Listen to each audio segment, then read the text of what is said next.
So there has been some great ministry work going on these past couple of days and lives. I've been very privileged to be a part of it, and this has really shut the mouths of Hebrew Israelites in these lives, where they have literally had nothing to say, no rebuttal whatsoever, so they don't even try. Sometimes they just ignore it and come back to it later and repeat what they originally said without ever having engaged in the argument. Other times they just drop that topic completely. But they are seeing for themselves that their teachings are not biblical. Of course, they won't admit it, but if the Spirit convicts them, then they will be forced to see. So praise God for that. Now, I do want to get into a text, and I've gotten into this these past 2 days, and I want to break it down in a video. This may require two, but I want to get into Romans chapter 9, and I've dealt with it some before, but I'm going to go into a lot more depth here, and we're going to start in verse 24. And I'm going to use my print Bible here because I want to highlight certain words that I have underlined. And so we're going to get into this, and I'm going to show you the text. So let's start in verse 24 of Romans chapter 9. So it says, namely us, whom he also called, not only from among the Jews, but also from among the Gentiles. Now, most of the Hebrew Israelite movement are going to say, well, the Jews refers to the southern kingdom, and the Gentiles are going to be the northern kingdom who has been lost. They are no longer counted as Israel. Now, in this context, we're going to see that that's not the case. But what happens is when we get into verse 25, they make an argument from this citation that is made here. So let's look at what happens next. As he also says in Hosea, I will call those who were not my people, and her who was not beloved, beloved. Now, when we go into the book of Hosea, this particular quote, in its original context from Hosea chapter 2, is about the northern kingdom. And so the argument goes, well, these Gentiles then are the northern kingdom. However, when we go into Hosea 2, we see that this is not talking about the calling that's being referenced here, the calling to salvation, the calling to faith in Jesus Christ, which is the subject. It's a very different context. And in fact, it has not yet even been fulfilled. So let's go to Hosea chapter 2. So we're going to skip around a little bit. We're going to start in 18 and work our way up to verse 23 where the quotation is actually found. But I want to highlight key portions of the text because what this reveals is that in the original context of Hosea, this hasn't been fulfilled, as I've already said. So let's see it.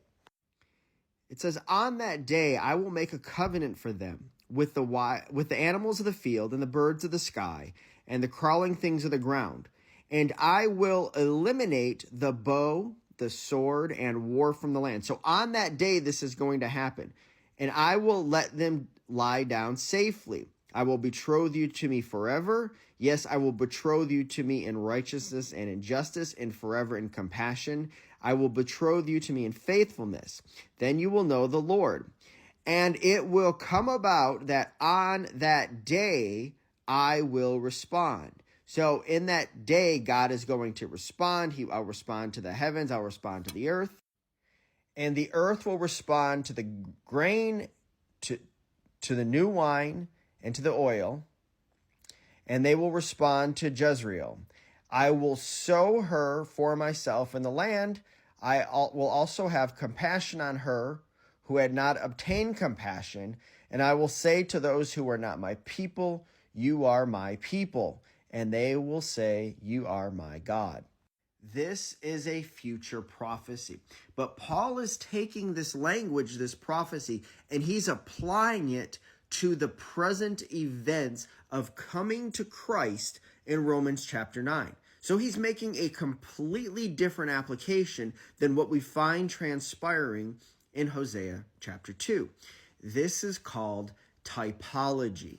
In other words, the events of physical salvation and the things that are going to occur in this prophecy are a type of coming to salvation to Christ. So then the question becomes, well, if the events being discussed are not the same events, is the subject the same subject? Well, those who claim that these are the northern kingdom would say yes. However, the context would say no. Why? For two reasons. One, that we've already seen, that Paul says these are Gentiles. Gentiles, by definition, are non-Israelites. But as we will keep reading, what we will find in Romans chapter 9 is Paul distinguishes the Gentiles from the northern kingdom and includes the northern kingdom among the Jews.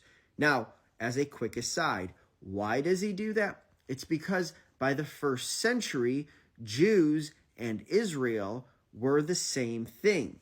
How do we know that? Well, we know for two reasons. One, we know from what Paul does in Romans chapter 9 himself. Let's look at that.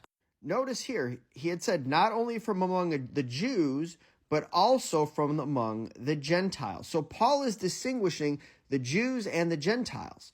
But notice what he then does a little bit later in the same chapter. He says, Gentiles, however, Israel. So the two that he had juxtaposed there, just a few verses back, now becomes Israel. Why is this? Well, let's notice the Zondervan Compact Bible Dictionary.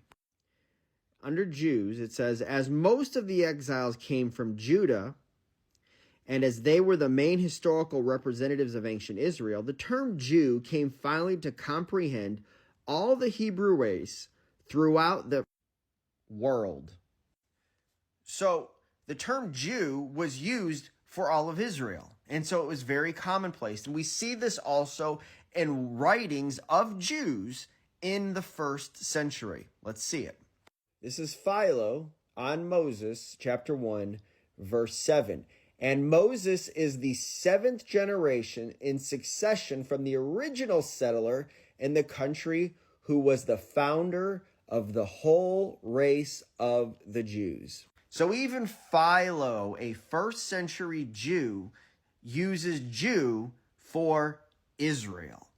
And he was right to do so. This is in agreement with what Paul does. This is in agreement with what we find in the Zondervan Compact Bible Dictionary. You can open the International Standard Bible Encyclopedia, Smith's Bible Dictionary, the New Unger's Bible Dictionary. Pick your dictionary of choice. You will find the same thing.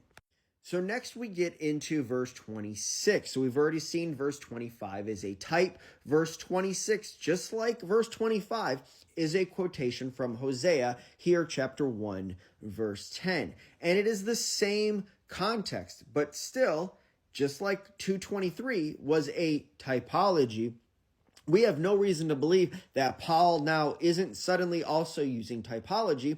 And in fact, as we go forward, we're going to see that he is.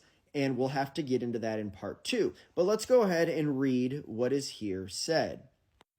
And it shall be that in the place where it is said of them, you are not my people, there they shall be called the sons of the living God. So here again, these events for the northern kingdom that have yet to transpire, just as verse 23 had yet to transpire, these are a type of what is here happening to the Gentiles. The subject is the calling, as it says in verse 24, whom he also called. And not only from among the Jews, but also the Gentiles. That's why he quotes Hosea. I will call those who were not my people, my people. So that typology is coming into play. Again, in this context, not about the northern kingdom. As we go into verse 27, the northern kingdom is in view, but as Israel, and we'll get into that in part 2.